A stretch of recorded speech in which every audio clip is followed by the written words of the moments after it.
Masiglang kalakalan ng karne ng kambing nararanasan sa Calasiao, Pangasinan. Presyo, sumipa sa 470 pesos ang kada kilo. Narito ang report. Kung putaheng kambing ang pag-uusapan, nariyan ang masarap na kalderetang kambing. Sino ba naman ang hindi matatakam sa pinapaitang kambing na ito?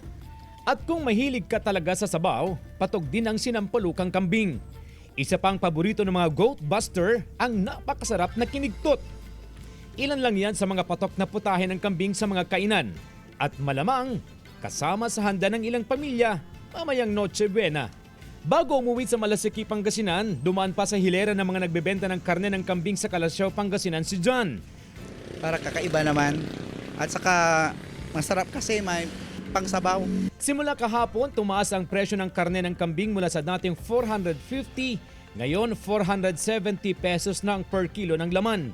Pumalo na rin sa 370 ang per kilo ng ulo at pigi mula sa 350 pesos. Kasi ang dahilan dito, yung mga supplier namin ng mga kambing, mga biyahero, mataas din ang supply nila sa amin. Kaya ginagawa namin ang paraan para maabot namin yung presyo nila. Posible pa raw na sumipa hanggang 500 pesos per kilo ang karne ng kambing habang papalapit ang bagong taon. Sa kabila ng mataas na presyo, masigla ang kalakalan ng karne ng kambing ngayong holiday season. Tumaas nga raw ng 400% ang bilang ng mga kinakatay na kambing kada araw.